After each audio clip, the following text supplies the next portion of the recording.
नमस्कार, मैं हूं निकिता और आप देख रहे हैं सत्यहिंदी.com। चलिए एक नजर डालते हैं अब तक की सुर्खियों। हरियाणा और पंजाब की सीमा पर एमएसपी समेत कई मांगों को लेकर प्रदर्शन कर रहे किसानों ने आज के दिल्ली चलो मार्च को वापस ले लिया है। हालांकि उनका प्रदर्शन जारी रहेगा। किसान नेता सरवन सिंह पंढेर ने इसकी जानकारी दी। सरवन सिंह पंढेर ने कहा कि हमने आज का जत्था वापस करने का फैसला किया है, लेकिन आंदोलन चलता रहेगा। एक किसान को पीजीआई भेजा गया, 8 से 9 किसान जख्मी हुए हैं। मौसम भी खराब है। मीटिंग करने के बाद आगे की रणनीति बताएंगे। पुलिस ने आंसू गैस के गोले छोड़े और रबर की गोली भी चलाई है। आपको बता दें कि रविवार की दोपहर करीब 12 बजे पंजाब के किसान हरियाणा सीमा पर पहुंचे, जहां हरियाणा पुलिस ने उनको रोक दिया। इसके बाद किसानों को पीछे हटाने के लिए हरियाणा पुलिस ने आंसू गैस के गोले दागे।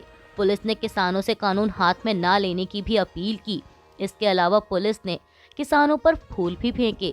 हालांकि जब किसान इसके बाद भी पीछे नहीं हटे तो पुलिस ने दोबारा से उन पर आंसू गैस के गोले छोड़े। मीडिया रिपोर्ट्स के मुताबिक इस कार्रवाई में अभी तक 4 किसान घायल हुए हैं। शंभू बॉर्डर पर किसान प्रदर्शनकारियों पर पुलिस द्वारा फूल बरसाने के बारे में मीडिया के सवाल पर किसान नेता सरवन सिंह पंढेर ने कहा कि आज का जत्था वापस लौट रहा है। यह दुखद है कि फूलों में रसायन मौजूद थे, कई लोग घायल हुए हैं। हम आज बैठक करेंगे। जिस तरह से उन्होंने हमें पहला फुसलाकर हमला किया वह गलत है। भारत को अस्थिर करने के प्रयासों का समर्थन करने के भाजपा के आरोपों को अमेरिका द्वारा खारिज किए जाने के बावजूद पार्टी सांसद निशिकांत दुबे ने रविवार को कहा कि वह इस मुद्दे पर लोकसभा में विपक्ष के नेता राहुल गांधी से 10 सवाल पूछेंगे। एक्स पर एक पोस्ट में दुबे ने आरोप लगाया कि media portal organized crime and corruption reporting project और हंगेरियन अमेरिकी व्यवसायी जॉर्ज सोरोस ने भारत की अर्थव्यवस्था को बर्बाद करने और मोदी सरकार को बदनाम करने के लिए विपक्ष के साथ मिलीभगत की है। आपको बता दें कि अमेरिका ने शनिवार को भाजपा के उन आरोपों को खारिज कर दिया कि उसके विदेश विभाग द्वारा वित्त पोषित संगठन और अमेरिका डीप स्टेट के तत्व प्रधानमंत्री नरेंद्र मोदी और व्यवसायी गौतम अडानी पर लक्षित हमलों के माध्यम से भारत को अस्थिर करने के प्रयासों के पीछे हैं। भारत और चीन के संबंधों पर संसद में सरकार के बयान की आलोचना करते हुए कांग्रेस ने रविवार को दावा किया कि मोदी सरकार अप्रैल 2020 से पहले प्रचलित पुराने सामान्य की जगह नए सामान्य पर सहमत हो गई है, जिसे चीन ने एक तरफा तरीके से बिगाड़ दिया था। साथ ही कांग्रेस ने मांग की कि संसद को दोनों देशों के बीच संबंधों के पूरे पहलू पर बहस करने की अनुमति दी जाए। कांग्रेस महासचिव जयराम रमेश ने कहा कि भारत और चीन के संबंधों पर संसद में चर्चा रणनीतिक और आर्थिक नीति दोनों पर केंद्रित होनी चाहिए, खासकर तब जब चीन पर हमारी निर्भरता आर्थिक रूप से बढ़ गई है, जबकि उसने 4 साल पहले हमारी सीमाओं पर यथास्थिति को एक तरफा तरीके से बदल दिया था। पीडीपी नेता इल्तिजा मुफ्ती ने मीडिया से बात करते हुए कहा कि हिंदुत्व और हिंदू धर्म में बहुत अंतर है।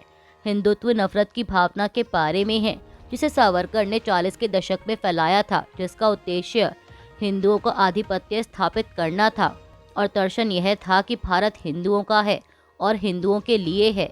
हिंदू धर्म इस्लाम की तरह एक ऐसा धर्म है जो धर्मनिरपेक्षता, प्रेम और करुणा को बढ़ावा देता है। आइए इसे जानबूझकर विकृत ना करें। जय श्री राम का नारा अब राम राज्य के बारे में नहीं है, बल्कि इसका इस्तेमाल मॉब लिंचिंग के दौरान किया जा रहा है। पीडीपी नेता ने कहा कि हिंदू धर्म को विकृत किया जा रहा है। सीरिया में विद्रोही गुट के राजधानी दमिश्क में घुसने पर अमेरिका के भावी राष्ट्रपति डोनाल्ड ट्रंप ने अपने सोशल मीडिया प्लेटफॉर्म पर टिप्पणी की है। इसके अलावा उन्होंने रूस और यूक्रेन युद्ध पर भी अपनी राय रखी है। डोनाल्ड ट्रंप ने ट्रुथ पर एक पोस्ट में लिखा कि असद चले गए हैं, वे अपने देश को छोड़ चुके हैं। पुतिन के नेतृत्व वाला रूस अब उनको बचाने में दिलचस्पी नहीं दिखा रहा। रूस के सीरिया में मौजूद होने की कोई वजह भी नहीं थी। ट्रंप के मुताबिक यूक्रेन युद्ध के कारण रूस ने सीरिया में अपनी दिलचस्पी खत्म कर दी है, क्योंकि यूक्रेन के साथ लड़ाई में रूस के 6 लाख सैनिक मारे जा चुके हैं। रूस और ईरान अब एक कमजोर देश हैं। डोनाल्ड ट्रंप ने आगे कहा कि रूस और यूक्रेन के बीच तुरंत युद्ध विराम होना चाहिए और बातचीत शुरू होनी चाहिए। मैं व्लादिमीर पुतिन को अच्छी तरह से जानता हूँ। यह उनके लिए कुछ करने का समय है।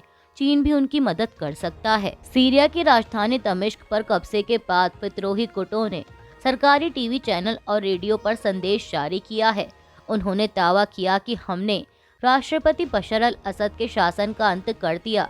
विद्रोही गुटों ने राजनीतिक बंदियों को जेलों से मुक्त करने की भी बात कही। वहीं इन सब के बीच सीरिया के प्रधानमंत्री मोहम्मद काजी अल जलाली ने सोशल मीडिया पर जारी संदेश में कहा कि सीरिया एक ऐसा आम देश बन सकता है जिसके पड़ोसियों और दुनिया के दूसरे मुल्कों के साथ अच्छे संबंध हों। किसानों के विरोध पर आरजेडी नेता मनोज झा ने पीटीआई से बात करते हुए कहा कि देखिए, यह बहुत दुखद है। पीएम उन्हें बार बार अन्नदाता कहते हैं, उनके मंत्री कहते हैं कि किसान उनके दिल में बसते हैं। अगर ऐसा है तो लाठीचार्ज क्यों हो रहा है, संवाद क्यों नहीं हो रहा? मैंने वो दौर भी देखा है जब प्रदर्शनकारी संसद का घेराव करते थे। उन्हें संवाद स्थापित करना चाहिए। वे जो उम्मीद कर रहे हैं वो नियम पुस्तिका से बाहर नहीं है। ये उनका अधिकार है, मानने में क्या दिक्कत है? सरकार को तुरंत अपनी जिद छोड़ देनी चाहिए। भाजपा नेता शहजाद पूनावाला ने महाराष्ट्र समाजवादी पार्टी के प्रमुख अबू आसिम आज़मी के बयान पर कहा कि अबू आज़मी ने तो उद्धव सेना से अपना नाता तोड़ दिया है, लेकिन कांग्रेस पार्टी जो खुद को उदारवादी बताती है वो बताए कि उद्धव सेना के बाबरी वाले बयान पर उनका क्या पक्ष है। उद्धव सेना ने अबू आज़मी के साथ गठबंधन करने के लिए क्या क्या नहीं त्यागा। हालांकि ये वही अबू आज़मी है जिन्होंने बाला साहेब ठाकरे को अपशब्द कहे थे। आखिरकार उन्होंने ही उद्धव ठाकरे को और उनकी पार्टी को 3 तलाक देने का काम किया है। आपको बता दें कि इससे पहले समाजवादी पार्टी ने शनिवार को घोषणा की थी कि वह विपक्षी महाविकास अघाड़ी से बाहर निकल जाएगी, क्योंकि शिवसेना यूबीटी प्रमुख उद्धव ठाकरे के करीबी सहयोगी ने बाबरी मस्जिद के विध्वंस और संबंधित अखबार के एक विज्ञापन की सराहना की थी। पश्चिम बंगाल की मुख्यमंत्री ममता बनर्जी के कथित बयान इंडिया गठबंधन का नेतृत्व करने की इच्छा पर आरजेडी नेता तेजस्वी यादव ने कहा कि सभी इंडिया गठबंधन के दल सामूहिक रूप से निर्णय लेंगे। हमने अभी नाम के बारे में विचार नहीं किया है, लेकिन ये निर्णय तभी हो सकता है जब सब लोग एक साथ बैठेंगे। इंडिया गठबंधन के किसी भी वरिष्ठ नेता ने यह भूमिका निभाई तो हमें कोई आपत्ति नहीं है। इस्लामी विद्रोही गुट हयात तहरीर अल शाम ने राजधानी दमिश्क में प्रवेश कर लिया है और सीरिया को आजाद घोषित कर दिया है। विद्रोहियों का दावा है कि राष्ट्रपति बशर अल असद देश छोड़ चुके हैं। वहीं इस बीच विपक्षी नेता हादी अल पहरा ने कहा कि दमिश्क सुरक्षित है। पहरा ने अरबी न्यूज चैनल अल अरबिया से कहा कि असद की सरकार गिर गई है और सीरिया के इतिहास का काला युग बीत चुका है। उन्होंने सोशल मीडिया प्लेटफॉर्म एक्स पर लिखा कि सभी संप्रदायों और धर्मों के हमारे लोग, जब तक आप किसी अन्य नागरिक के खिलाफ हथियार नहीं उठाते, जब तक आप अपने घरों में रहते हैं, तब तक आप सुरक्षित हैं। उन्होंने लिखा कि ना तो बदला लेने जैसी कोई कार्रवाई की जाएगी और ना ही मानवाधिकारों का उल्लंघन किया जाएगा। लोगों की गरिमा का सम्मान किया जाएगा और इसकी रक्षा की जाएगी। रविवार को सीरिया की राजधानी दमिश्क में विद्रोही लड़ाकों के घुसने की खबर के बाद वहां कई लोग जश्न मना रहे हैं। इस बीच विद्रोहियों ने कहा है कि राष्ट्रपति असद देश छोड़कर भाग गए हैं और उन्होंने सीरिया को आजाद घोषित कर दिया। दमिश्क के उपनगरीय सरामाना इलाके में लोग घरों से बाहर निकलकर खुशियां मनाते हुए नजर आ रहे हैं। लोगों ने विदेश में रहने वाले सीरियाई नागरिकों से अपील की कि वो देश लौट आएं। अभी के लिए बस इतना ही। बाकी की खबरों के लिए बने रहिए सत्यहिंदी.com के साथ।